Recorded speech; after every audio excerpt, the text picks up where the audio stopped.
misaotra ny filoam-pirenena zay mandeha loloaina tampoloha, ary misaotra koa ny fitondram-panjakana, ary magnano fisaorana indrindra aminareo tompony fanomezana any zay mandrehitra, ary misarana ny jony tsy afaka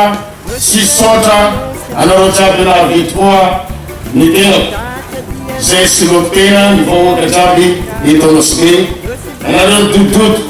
avy tany lavy tany navy nandeha apetraka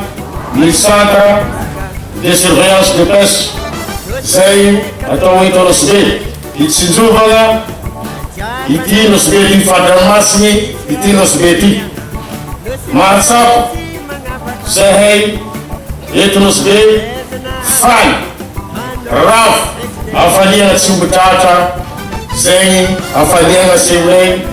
amin'ny fanomezanareo ity fametrahana CSP eto ambony vohitry ny nosbe ty ravoravo zay hay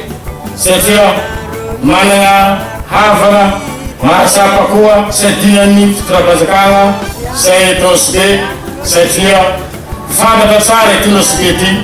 fa hoe nosy agnatin'ny Madagasikara mbola nosy koa ity nosbe ty, ary hodidifany ranomasina kanefa namiana tanjoka zahay vahoaka nosbe mba hiaro ny fari-dranomasiny eto nosbe. Mankasitrika mantately aminareo navy nandeha mitototo nanamia fanomezana ty ka atao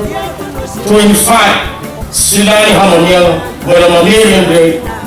indroy amin'ny aravoana, ary misaotra tsika jiaby, misaotra tomponay, mankasitrika tompoko vavy.